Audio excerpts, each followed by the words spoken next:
اعوذ باللہ من الشیطان الرجیم بسم اللہ الرحمن الرحیم۔ سامعین کرام، آج ہم کالج میں بیٹھے ہوئے تھے تو دو پروفیسرز میں ایک گفتگو چھڑی۔ گفتگو کا موضوع بڑا عجیب قسم تھا، سوال بھی عجیب تھا، جواب تو میں نے اللہ کی توفیق و عطا سے جو دیا سو دیا، لیکن خیال یہ بنا کہ اس چیز کو اگر ویورز کے ساتھ شیئر کیا جائے تو اچھا ہوگا۔ سوال اس طرح سے انہوں نے کیا کہ سناٹا، خاموشی کی جو آواز ہوتی ہے یہ بڑی تکلیف دیتی ہے۔ تو پہلے تو بعض لوگوں کے لیے یہ بات عجیب ہوگی کہ کیا خاموشی کی بھی کوئی آواز ہوتی ہے، لیکن بعض لوگوں نے اس کو محسوس کیا ہوگا، کبھی رات کے سناٹے میں ایک مسلسل آواز آ رہی ہوتی ہے، اور اگر تو بندہ اکیلا ہے تو پھر تو اور ہی زیادہ بندے کو ایک تکلیف محسوس ہوتی ہے، وہ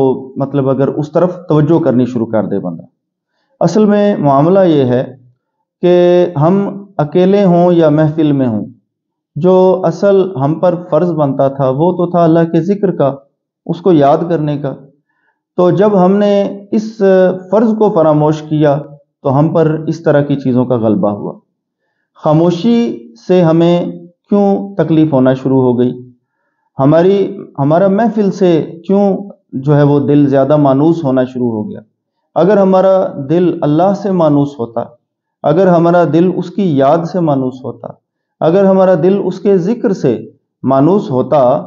تو پھر یہ کیفیت ہمیں تکلیف نہ دیتی۔ بڑے بڑے ایسے اللہ کے بندے ہوئے ہیں۔ حضرت یوسف علیہ السلام کو دیکھیے کہ جب آپ کو قید دی گئی تو آپ قید میں بھی اللہ کا ذکر کیے جا رہے ہیں، اور اللہ کے مبارک دین کی تبلیغ کرنا، اس کا ذکر کرنا، تو جو چیز ان کو قید میں بھی جو ہے وہ سکھی وقت گزارنے کا سبب بن رہی ہے۔ پھر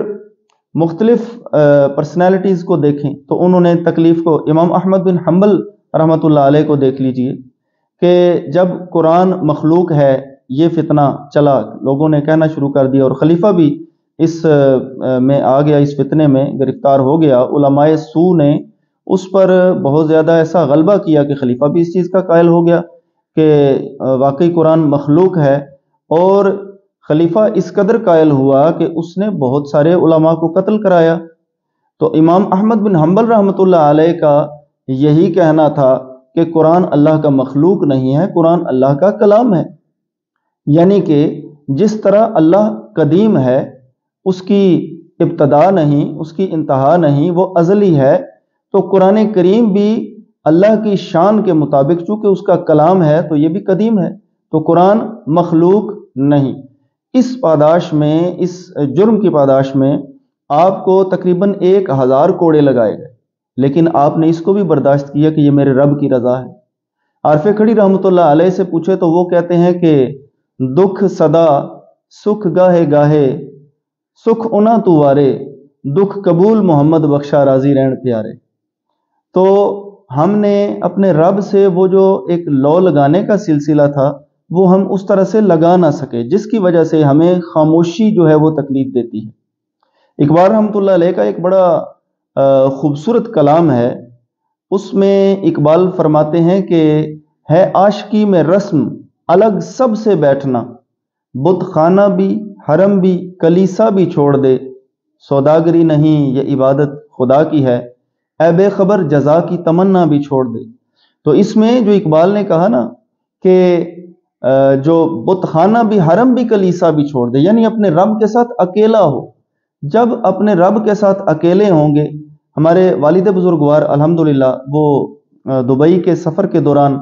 انہیں کراچی میں زیادہ سٹے کرنا پڑا، تو میں نے پریشان ہو کے پوچھا کہ مجھے آپ کا فکر ہے کہ آپ کیسے وقت گزاریں گے؟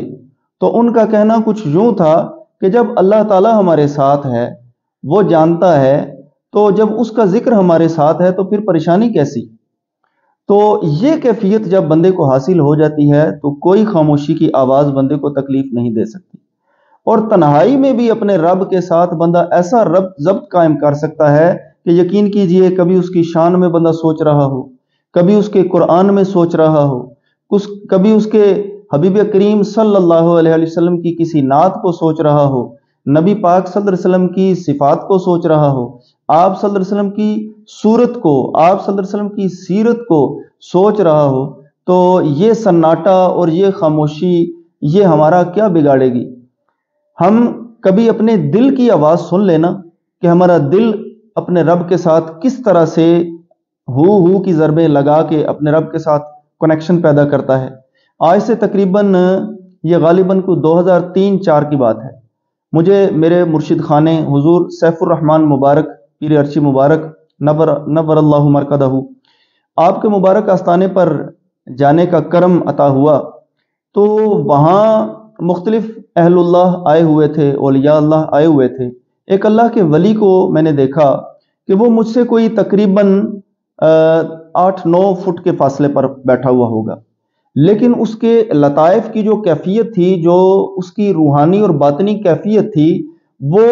اس کے سینے کے پنجرے کے ساتھ اس قدر شدت کے ساتھ وہ معاملات ٹکرا رہے تھے کہ اس کی تقریباً دور بیٹھے ہوئے 7-8 فٹ کے فاصلے پر بیٹھے ہوئے میرے کانوں میں آواز آ رہی تھی۔ تو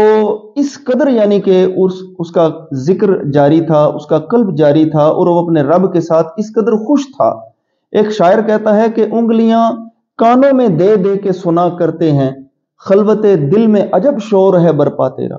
تو جن کی خلوت دل میں بھی ان کے رب کے ذکر کا شور برپا ہو، انہیں یہ سناٹا کوئی تکلیف نہیں دیتا۔ اللہ تعالیٰ سے دعا ہے کہ اللہ تعالیٰ ہمیں ہر حال میں اپنا ذکر کرنے کی توفیق عطا فرمائے۔ آمین۔ صلی اللہ علیہ وسلم۔